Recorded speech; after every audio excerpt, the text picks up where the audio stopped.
Part 2 of Chapter 9. Sometimes it was the father or mother or an elderly relative, but most often it seemed to be the children. One night, 17 new graves were dug near the river. While we were suffering with our own fear and anxiety, the animals made the most of their unexpected rest. Rover lay sleeping in the sun for hours. The horses rolled around in the grass, then fed to the heart's content. The cattle would graze until they had their fill, lie down and chew their cuds, then lazily get to their feet and start grazing once more. Meanwhile, Father kept his lonely vigil beside Lavina and Cynthia, hour after hour, day after day. He would not allow the rest of us anywhere near them, for fear of our catching the infection. Every little while, Mother would take food to him, asking quietly, "How is Lavina?"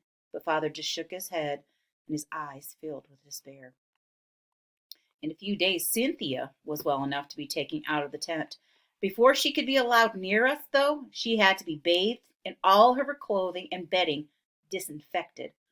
Father piled it all in the washtub and poured boiling hot water over it, then hung everything out in the sun to dry. We made up a comfortable bed for her on the spring seat, and Father carried her to it.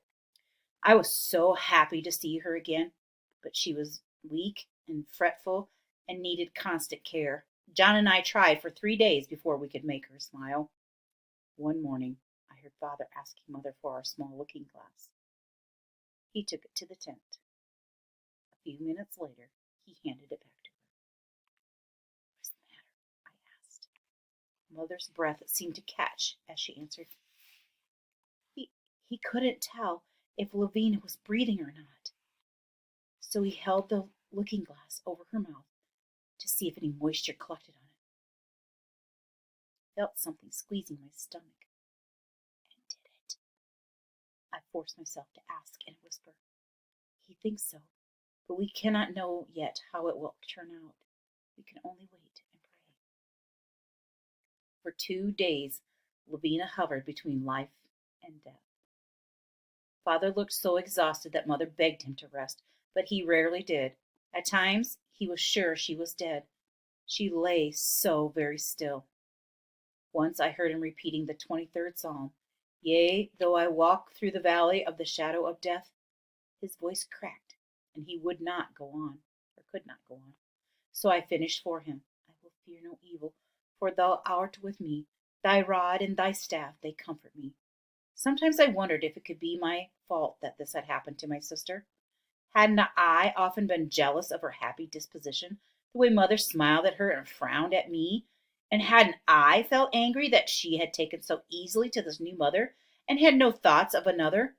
With shame, I remembered all the times I had spoken impatiently to her and refused to play the games she liked best. One afternoon, with my chores finished and Cynthia napping, I wandered aimlessly around, unable to think of anything to do. "Why don't you get out your reticule and work on your quilt blocks?" Mother suggested. I went to the trunk to find it, but when I saw Lavina's bag next to mine, tears suddenly welled up in my eyes, and I couldn't touch it. Instead, I walked down to the river. Close to the water, I discovered a large bush with a few wild roses just beginning to bloom. They were so fresh and pink and sweet smelling that I had to pick some. Carrying them back to the camp, I put them in a pickle jar and set it down outside the tent. As I was about to walk away, Father came to the opening. "I think your sister may be breathing a little better," he said. "Would you heat up some milk, put in a pinch of soda, and bring it here?" My feet practically flew over the ground as I ran to do what he asked.